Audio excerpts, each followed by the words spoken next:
तो क्वेश्चन सुनो और जवाब दो। From top to bottom delta H F value for fluoride will be decrease or increase? Decrease or increase? Next question from question समझ में आ रहा है ना? From top to bottom delta H F value for chloride bromide and halide, sorry bromide chloride और iodide क्या होगा? Increase होगा ना? कोई डाउट इसमें? कौन सा ऐसा हेलाइड है जो सबसे लेस सॉल्युबल होगा?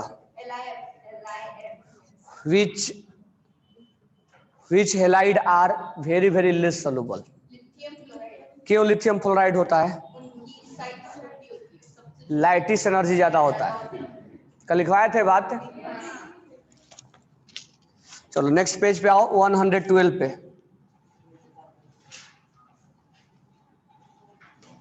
लिथियम हेलाइड जो है वो किस टाइप का बॉन्ड है? आयनिक या कोवैलेंट? लिथियम हेलाइड किस तरह का बॉन्ड बनाएगा?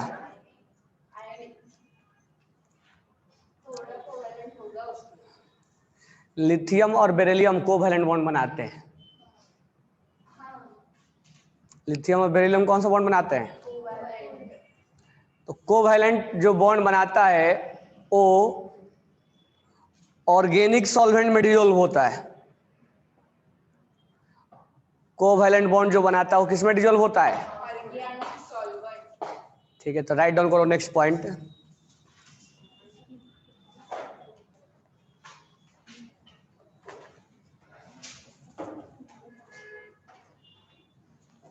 Ionic compound are soluble in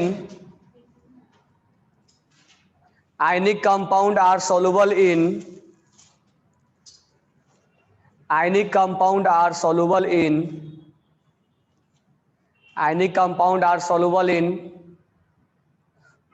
polar covalent, sorry, polar solvent like water, polar solvent like water, polar solvent like water. Ionic compound are soluble in polar solvent like water. Next point लिखना,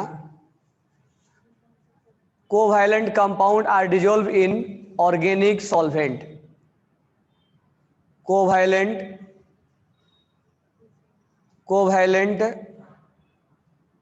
compound will dissolve in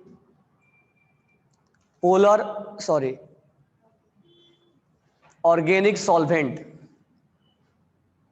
like ethanol,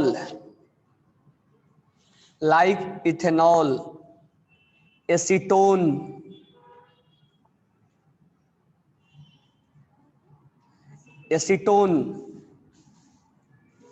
ethyl acetate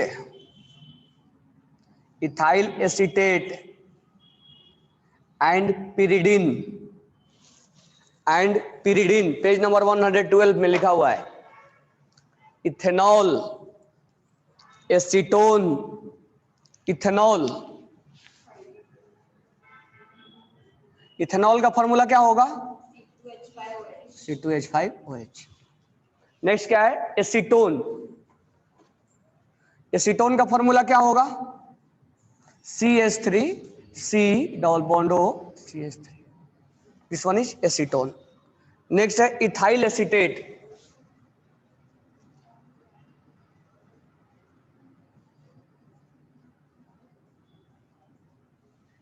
ethyl acetate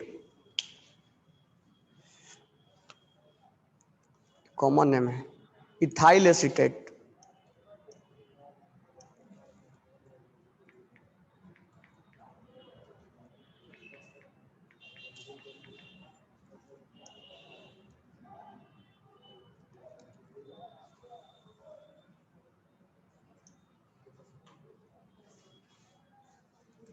ethyl acetate जो हो जाएगा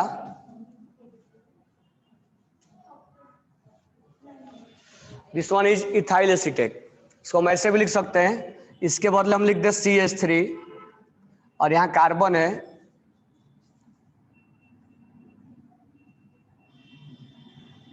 यहाँ CH2 होगा।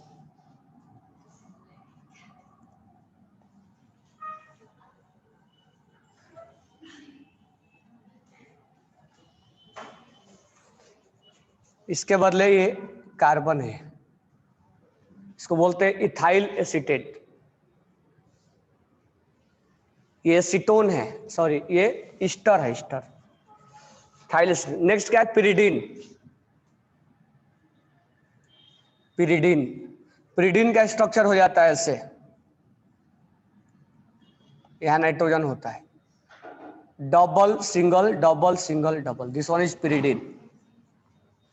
Benzene भी हो जाएगा आपका C6H6 बेंजीन, ये भी सॉल्वेंट होता है,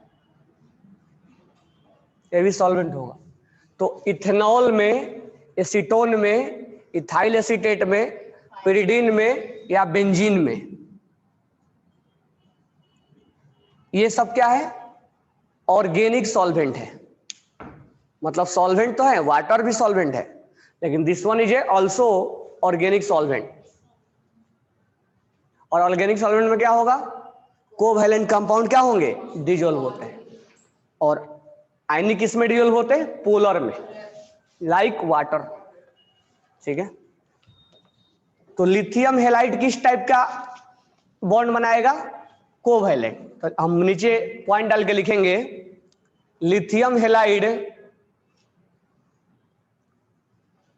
lithium halide are soluble in, lithium halide are soluble in organic, lithium halide are soluble in organic solvent, organic solvent like ethanol, acetone, ethyl acetate, pyridine, like ethanol, acetone, ethyl acetate, pyridine,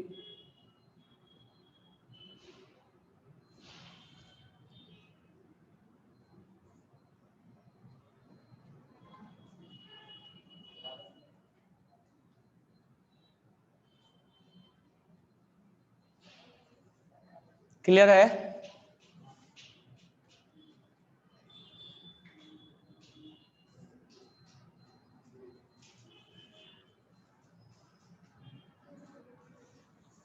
कोई doubt है? Next point लिखना, caesium iodide has low solubility, caesium iodide, formula याद है ना caesium iodide का? CSI। Caesium iodide has low solubility due to a small hydration enthalpy energy. Caesium iodide has low solubility due to a smaller hydration enthalpy, smaller hydration enthalpy, due to a smaller hydration enthalpy, due to a smaller hydration enthalpy।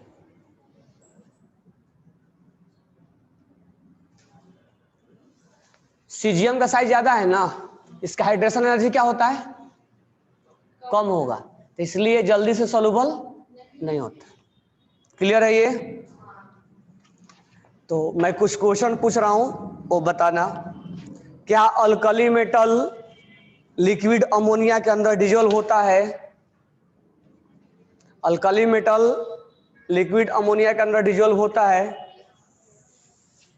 होता है कि नहीं होता है? होता है। कौन सा कलर दिखाएगा? क्यों कलर दिखाएगा?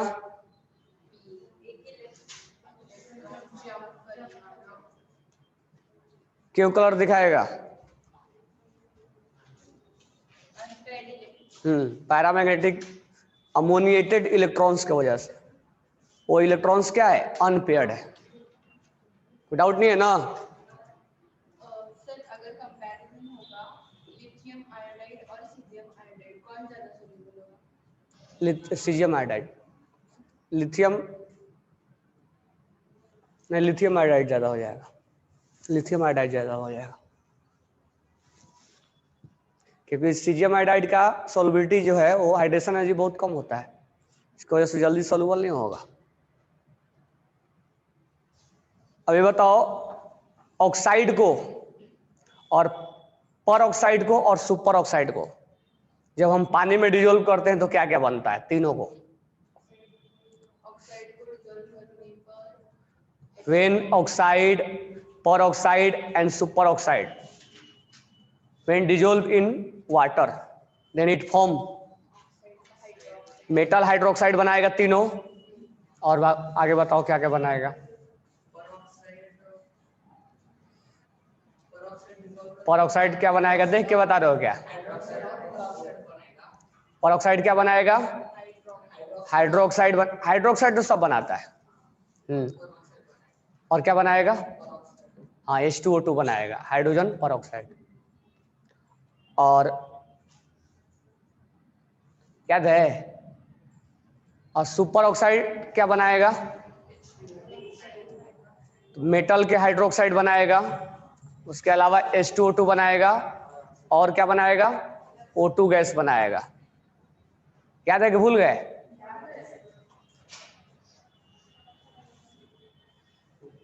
भूल गए कि याद है? Top to bottom basic nature of hydroxide क्या होगा? क्या इंक्रीज होगा? हाँ, इलेक्ट्रोपॉजिटिव नेचर क्या हो रहा है? इंक्रीज हो रहा है। Top to bottom hydrated radius क्या होगा? क्यों डिक्रीज होगा? साइज इंक्रीज हो रहा है। Top to bottom hydration energy क्या होगा? क्यों डिक्रीज होगा?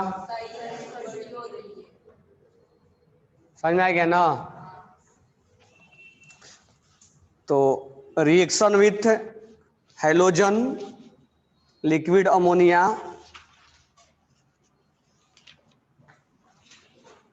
और ये ऑक्सीजन। अब नेक्स्ट है सॉल्ट ऑफ ऑक्सो एसिड। तो write down heading page number 112, salt of oxo acid.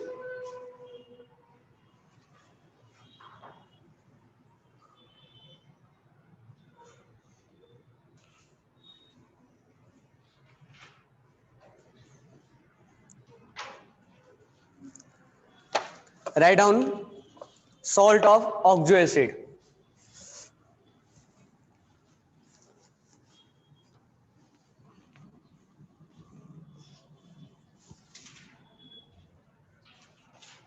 Salt of oxo acid.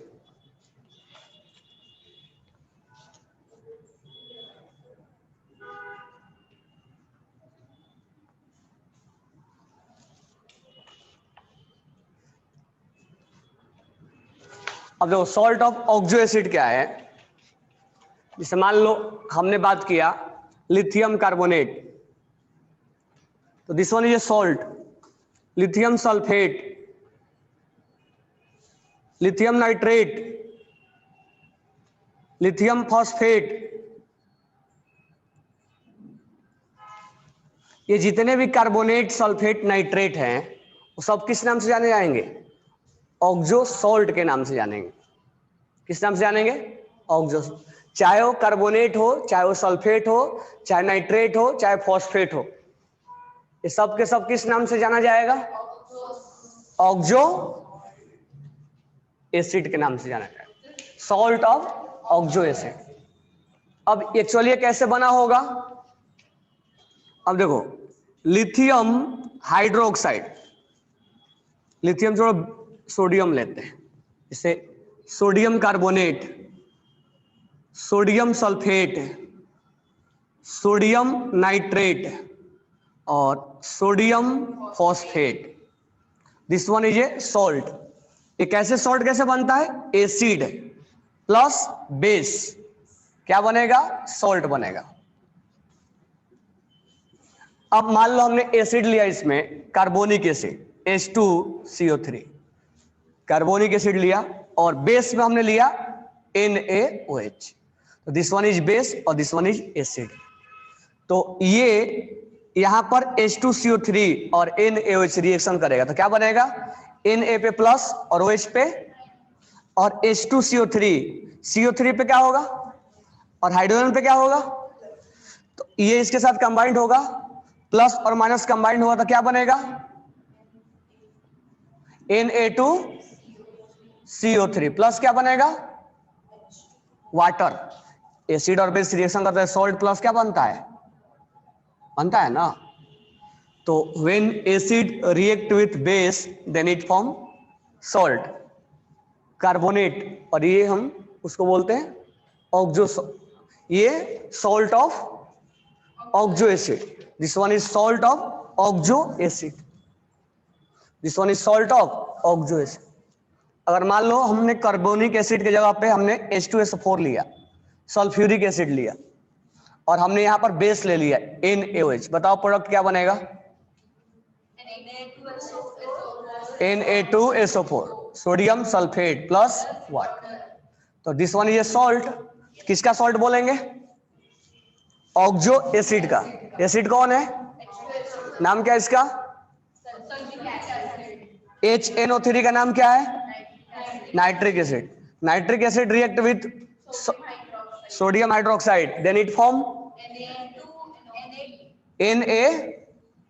HNO3 पे चार्ज क्या होगा, नाइट्रेट आयंस, मालूम है ना, Na सोडियम नाइट्रेट प्लस क्या बनेगा, this one is salt of, कौन सा एसिड है, नाइट्रिक एसिड। समझ में आ गया ना। अब ध्यान से सुनो, स्टेटमेंट में पढ़ रहा हूं, page number 112, alkali metal form strong basic hydroxide. ये बात क्लियर है, अल्कली मेटल कैसा हाइड्रोक्साइड बनाता है, स्ट्रॉन्ग बेसिक, बताया था ना तुम लोगों को, कल ये बात बोला था मैंने कि एसिड जब सॉल्ट का नेचर बता रहा था तो ये बात बोला था कि एस ब्लॉक के एलिमेंट जो है वो स्ट्रॉन्ग हाइड्रोक्साइड बनाते हैं, यानी स्ट्रॉन्ग बेस होते हैं। एस ब्लॉक के एलिमेंट्स कैसा होते हैं, स्ट्रॉन्ग बेस होता है, कोई डाउट है। तो alkali metal form strong basic hydroxide and oxide, यानी अल्कली मेटल जो है इनका हाइड्रोक्साइड या ऑक्साइड, ये सोडियम ऑक्साइड, दोनों किस नेचर के होंगे, बेसिक नेचर के होंगे और स्ट्रॉन्ग होते हैं। आगे, so they form salt, so they form salt, ये क्या बनाते हैं, salt with all oxo acid, this one is called oxo acid, this one is oxo acid of carbon, oxo acid of, तो when hydroxide of alkali metal react with oxo acid, that means acid, normal तरीके से acid बोलेंगे, and form, ये salt है, and form, तुम लोग रटते क्यों, ये एसिड और बेस रिएक्शन करेगा तो ऑक्जो एसिड बनेगा, ऑक्जो एसिड बनेगा, क्या बनेगा, ये सॉल्ट बनेगा ना। When hydroxide react with acid then it form salt, simple सा बात है। अब उसमें ऑक्जो एसिड लिख दिया तुम लोग, पता ही चला ऑक्जो एसिड का, ऑक्जो एसिड ये है। When acid react with hydroxide then it form salt, इस पॉइंट को लिख लो। Alkali metal form right down करो, alkali metal form strong, right down, alkali metal form strong hydroxide,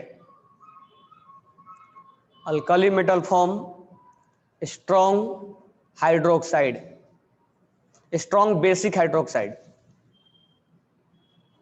alkali metal form strong basic hydroxide, alkali metal form strong basic hydroxide and oxide, and oxide, sorry हाँ, and oxide. आगे लिखना, when oxo acid react with when oxo acid react with when oxo acid react with hydroxide when oxo acid react with hydroxide then it form salt and water then it form salt and water then it form salt and water example लिख लो यहां पे ये 3 example लिख लो carbonic acid plus sodium hydroxide ये वाला example लिख लो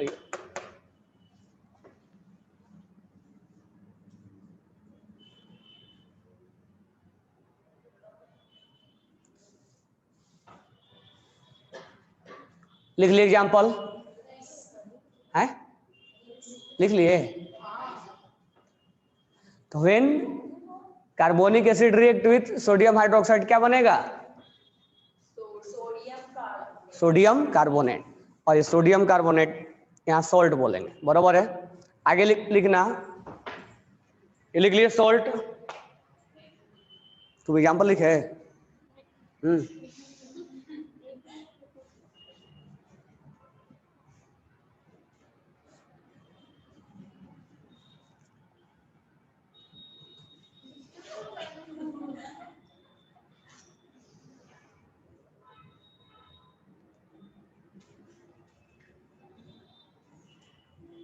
लिख ली example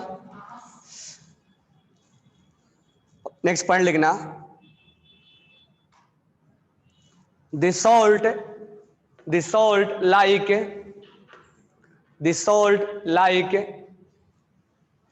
Na2CO3 the salt like Na2CO3 Na2SO4 NaNO3 dissolve in water dissolve in water dissolve in water dissolve in water अब हेडिंग डालना है इसमें thermal stability of salt thermal stability of salt thermal stability of salt thermal का मतलब क्या होता है heat thermal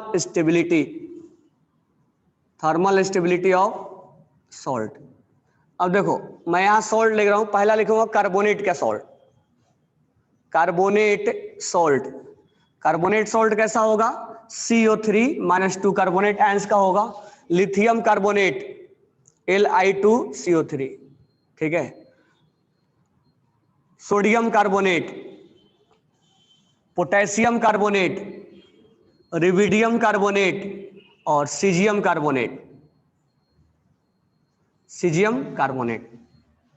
तो हम लिखेंगे चाहे कार्बोनेट हो या सल्फेट हो Na2SO4 sorry lithium sulphate Li2SO4 Na2SO4 K2SO4 RbSO4 CS2SO4 सब में 2 होगा या नाइट्रेट है LiNO3 sodium nitrate potassium nitrate rubidium nitrate और सीजियम नाइट्रेट तो चाहे कार्बोनेट हो चाहे सल्फेट हो चाहे नाइट्रेट हो सबका थर्मल स्टेबिलिटी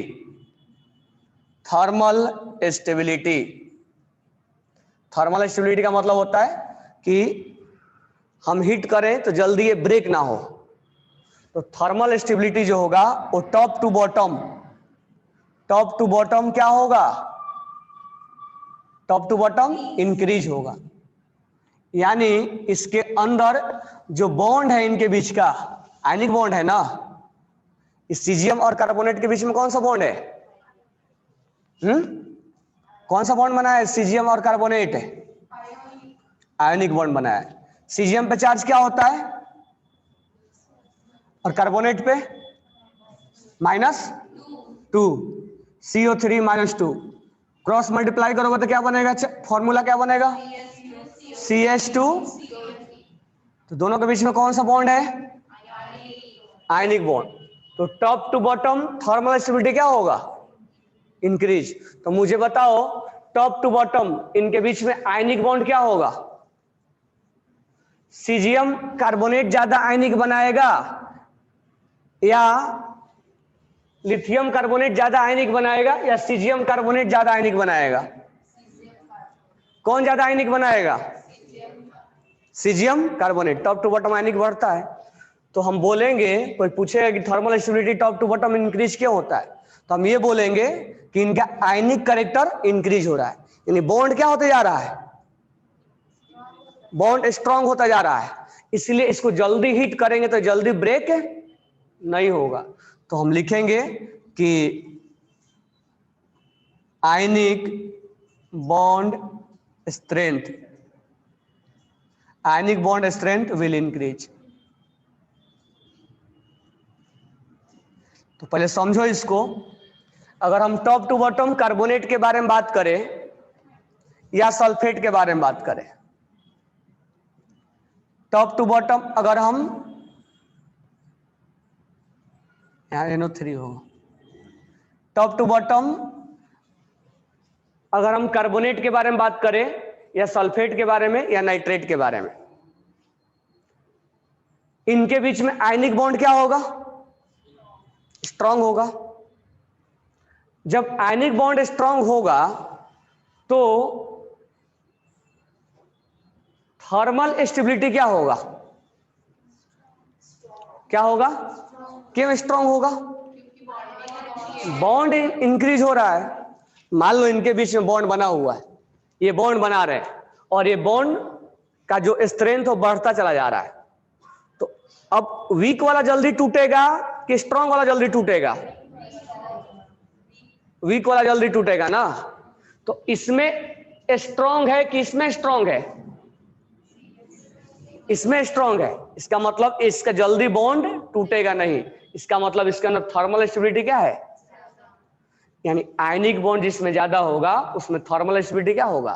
ज्यादा होगा। ये क्लियर समझ में आ गया? यानी आयनिक बॉन्ड ज्यादा है, इसका मतलब एक एटम दूसरे एटम से कंप्लीट स्ट्रांग बाइंड है एक दूसरे से। जब बाइंड ज्यादा है तो उसको हीट ज्यादा देना पड़ेगा, तब जाके वो क्या होंगे? ब्रेक होंगे। इसका मतलब उसके अंदर थर्मल स्टेबिलिटी क्या है? ज्यादा है। तो top to bottom thermal stability क्या होगा? क्या होगा? इंक्रीज होगा। होगा ना? क्यों इंक्रीज होगा? आयनिक बॉन्ड स्ट्रेंथ क्या हो रहा है? और क्वेश्चन में पूछेगा कि एक normal heating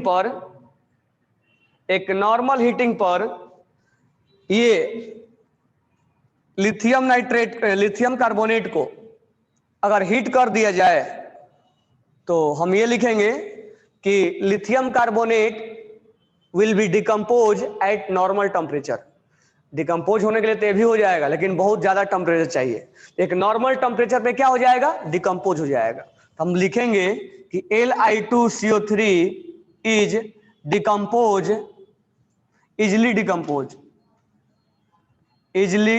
decompose eight normal temperature.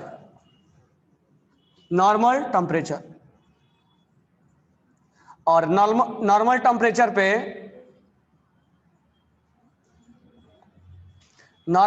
पे जब ये डिक्रीज ब्रेक हो जाएगा तो पूछेगा कि कौन सा गैस रिलीज होगा, तो हम बोलेंगे Li2O बनेगा और CO2, यानी लिथियम। बाकी को हम ये बोलेंगे कि ये सब नॉर्मल टेम्परेचर पे ब्रेक नहीं होगा। तो मुझे ये बताओ टॉप टू बॉटम, ये सॉल्ट समझ में आ गया? सॉल्ट क्या है? सॉल्ट किससे मिलकर बना होगा? एसिड और बेस। तो this one is a salt of oxo acid and hydroxide. समझ में आया क्या? टॉप टू बॉटम उनमें स्ट्रेंथ क्या होगा? इंक्रीज होगा, होगा ना। तो स्ट्रेंथ इंक्रीज होगा तो कौन जल्दी हीट करने पे टूट जाएगा, ये कि ये? इसका मतलब इसको हम आसानी से थर्मल डिकम्पोज कर सकते हैं, यानी हीट करने पे क्या हो जाएगा, ब्रेक। तो ये लेस थर्मल स्टेबल है और ये मोर थर्मल स्टेबल है, इसीलिए इसको हम जब हीट करेंगे easily decompose eight normal temperature, ये आसानी से ब्रेक हो जाता है और किसमें कन्वर्ट हो जाएगा, इसमें Li2O में। और कोई डाउट है, डाउट है?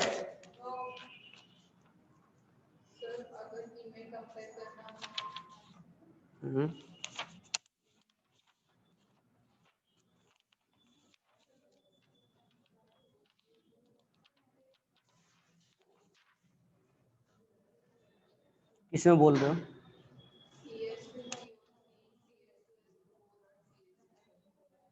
CS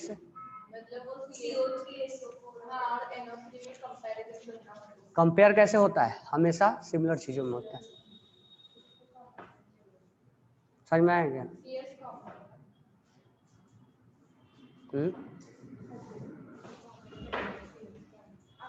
इसमें बोल रहे हो,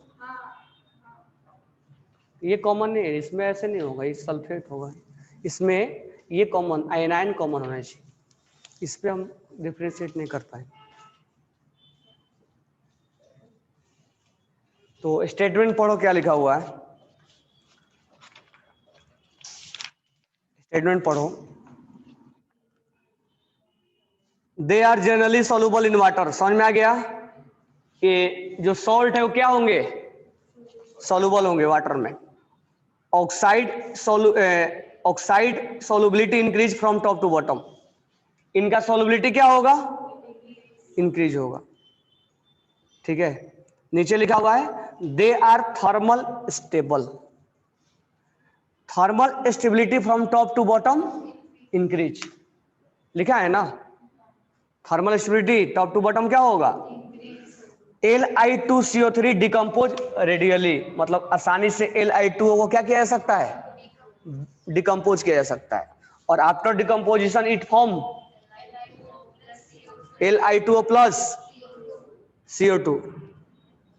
नीचे लिखा हुआ है Li2CO3 decompose readily because lithium has greater polarising power और पोलराइजिंग एबिलिटी, इसका मतलब इसके अंदर कोवैलेंट कैरेक्टर क्या है, ज्यादा है। फजांस रूल याद करोगे तो यही था कि ग्रेटर पोलराइजिंग पावर, लिथियम का पोलराइजिंग पावर क्या है, ज्यादा है, तो कोवैलेंट कैरेक्टर क्या होगा, कोवैलेंट कैरेक्टर क्या होगा, ज्यादा। और हमने क्या बोला है, किसमें ज्यादा होगा, जिसमें आयनिक ज्यादा होगा। तो क्वेश्चन में अगर पूछेगा कि इसका थर्मल स्टेबिलिटी ज्यादा क्यों है, तो क्या बोलोगे, आयनिक कैरेक्टर ज्यादा है। इसका थर्मल स्टेबिलिटी ज्यादा कम क्यों है, आयनिक कैरेक्टर कम है, तो कौन सा कैरेक्टर ज्यादा है, कोवैलेंट कैरेक्टर ज्यादा। अगर कोवैलेंट ना बोल के ये बोले कि लिथियम का पोलराइजिंग पावर ज्यादा है, तो बात एक ही है ना, पोलराइजिंग पावर ज्यादा मतलब कोवैलेंट क्या है, मोर polarising power more covalent. Fazan से ही बोला था ना, कोई डाउट है? लिथियम डज नॉट फॉर्म, ये तो मैं आगे बताऊंगा। इतना है, पॉइंट्स क्लियर हो गए 4, तो उसको पहले राइट डाउन कर लो देख के, इसको भी नोट डाउन करो सारे। पॉइंट्स क्लियर हो गए, राइट डाउन कर लिए? हाँ जल्दी से नोट डाउन करो एग्जांपल्स।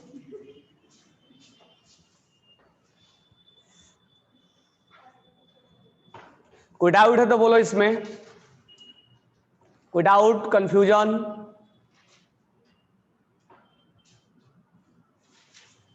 सॉल्ट समझ में आ गया, सॉल्ट के बीच में कौन सा बॉन्ड बनेगा,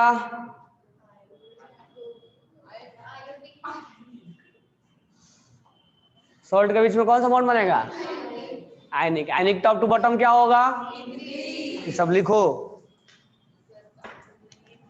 सॉल्ट कौन सा बॉन्ड बनाएगा, सॉल्ट इसके बीच में आयनिक बॉन्ड बनेगा, और आयनिक बॉन्ड का स्ट्रेंथ क्या होगा, हाँ आयनिक बॉन्ड आयनिक बॉन्ड का स्ट्रेंथ बढ़ेगा, और जब आयनिक बॉन्ड का स्ट्रेंथ बढ़ेगा तो थर्मल स्टेबिलिटी बढ़े।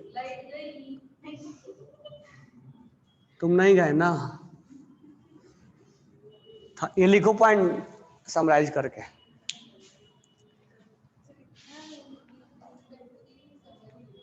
क्या 2 दिन के बाद समझ में नहीं आएगा क्या लिखा हुआ है, इसीलिए रिवाइज करोगे ना तो चीजें भूल जाओगे कि क्या लिखा हमने, बरोबर है क्या। अब तुम्हें पीरियोडिक टेबल का चीजें मैं पढ़ाऊंगा ना तो सब भूल गए होगे तुम लोग, इसलिए रिवीजन के लिए लिखना जरूरी है। अभी समझ में आ जाए बाद में भूल जाओगे,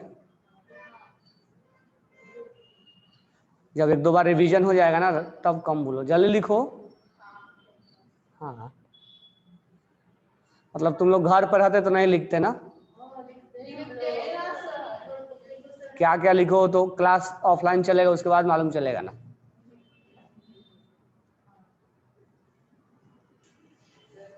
अब मुझे बताओ इसमें कोई कंफ्यूजन है किसी को? आयनिक बॉन्ड स्ट्रेंथ बढ़ेगा, थर्मल डिकम्पोज होगा कि नहीं होगा, कोई डाउट है?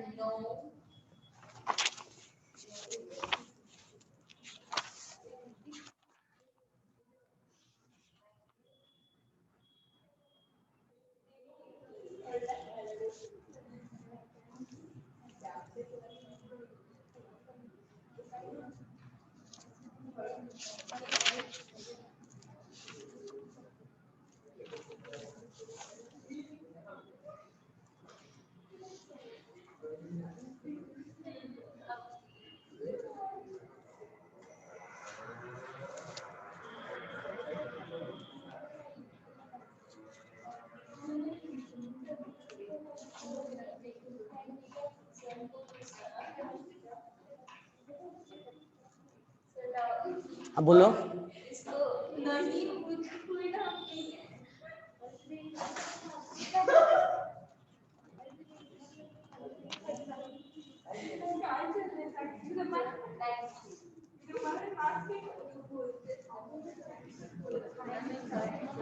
किसी को कोई डाउट है?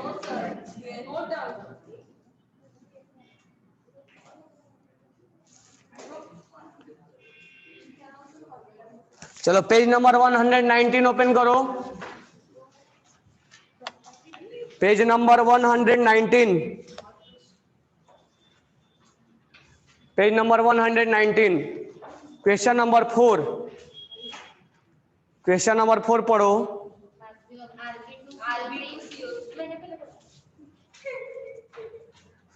Question number 4 page number 119, question number 4, which of the following has maximum thermal stability? किसके अंदर होगा? Rb2CO3। नेक्स्ट क्वेश्चन पढ़ो 5th नंबर, compound high lattice energy, lattice energy किसके पास ज्यादा है? LiF। नेक्स्ट 6th नंबर पढ़ो, radius of hydrated ions is largest, किसके पास? Li plus. कोई डाउट है? नेक्स्ट क्वेश्चन नंबर 8 पढ़ो, 7 नहीं पढ़ना है, 8 पढ़ो, which of the following do not convert into oxide on heating?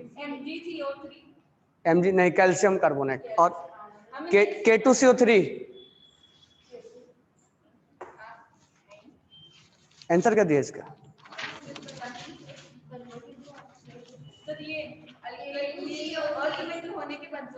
हाँ K2CO3, क्यों? क्योंकि इसका थर्मल डिकम्पोजिशन आसान नहीं है, इसको हम नॉर्मल हीटिंग पे तो तोड़ देंगे लेकिन इसको नॉर्मल हीटिंग पे break, that's why K2CO3 will be easily decomposed on heating।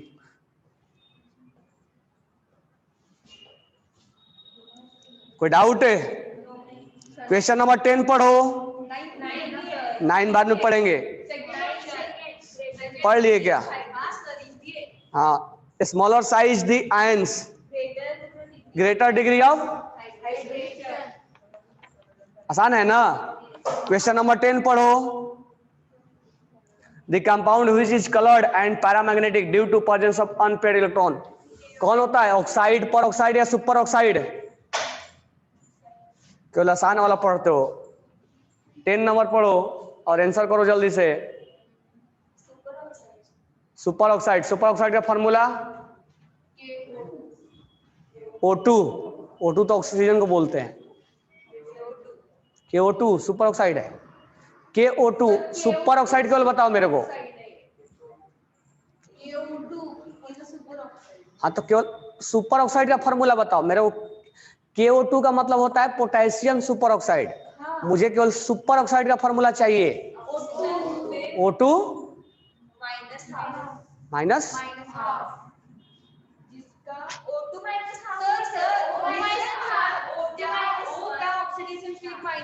जानते हो क्या करो, क्या करना है, याद नहीं हो रहा है ना, चुल्लू भर पानी लो उसमें। तुम लोग को आज तक सुपर ऑक्साइड पर ऑक्साइड का फॉर्मूला नहीं याद है?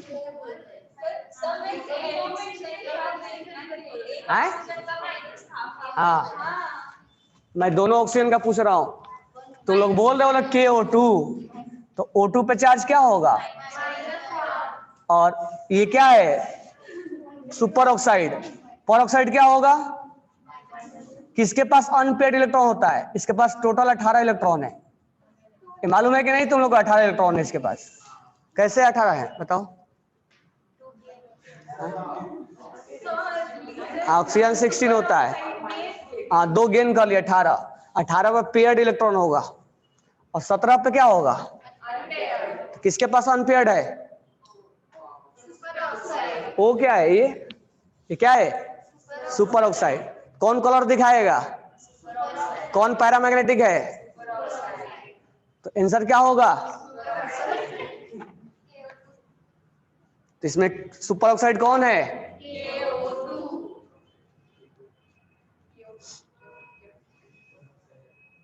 कोई डाउट है? चलो बाकी क्वेश्चन हम बाद में, कल। कोई डाउट नहीं है ना? कोई डाउट है तो बोलो।